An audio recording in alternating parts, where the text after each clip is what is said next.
بسم اللہ الرحمن الرحیم۔ السلام علیکم ناظرین، آپ میرا یوٹیوب چینل دیکھ رہے ہیں حقیقت پلس۔ چین نے پاکستان کو جدید ترین ہتھیار دے دیا، بھارت کو پریشان کر دیا۔ ویڈیو کی تفصیل میں جانے سے پہلے آپ سے گزارش ہے کہ اس ویڈیو کو لائک کریں اور کمنٹ باکس میں پاک فوج زندہ باد، پاکستان پائندہ باد اور ISI کے گمنام ہیروز کو سلام کا نعرہ ضرور کمنٹ کریں۔ چین نے دوستی کا حق ادا کرتے ہوئے پاکستان کو ایک ایسا ہتھیار دینے کا فیصلہ کر لیا ہے جس نے بھارت کی نیندیں اڑا دی ہیں، کیونکہ فی الوقت بھارت کے پاس اس ہتھیار کا کوئی توڑ موجود نہیں ہے۔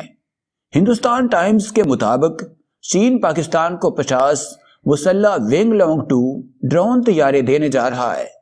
چینی میڈیا کے مطابق یہ ڈرون طیارے مقبوضہ کشمیر جیسے سطح سمندر سے زیادہ بلند علاقوں میں بھارت کی زمینی فارمیشنز کے لیے ایک ڈراؤنا خواب ثابت ہو سکتے ہیں، کیونکہ بھارت کے پاس فی الوقت ان ڈرون طیاروں کے حملے کا جواب دینے کی صلاحیت نہیں ہے۔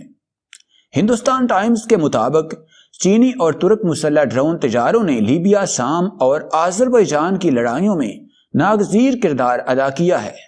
چینی میڈیا اپنی رپورٹس میں بتا چکا ہے کہ اتنی بڑی تعداد میں اگر پاکستان کی طرف سے ڈرون طیارے بھارتی حدود میں داخل ہوتے ہیں تو بھارتی فوج کی زمینی فارمیشنز اس اٹیک کو روکنے میں ناکام رہیں گی۔ تاہم سابق بھارتی ایئر فورس چیف کا کہنا ہے کہ مسلح ڈرون طیارے صرف غیر متنازع فضائی حدود میں کام کر سکتے ہیں، یا پھر ایسی حدود میں جہاں آپ کو فضائی غلبہ حاصل ہو، جیسا کہ افغانستان اور عراق میں امریکہ کو فضائی غلبہ حاصل تھا اور وہ دہشت گردوں کے خلاف ڈرونز کو استعمال کرتا رہا۔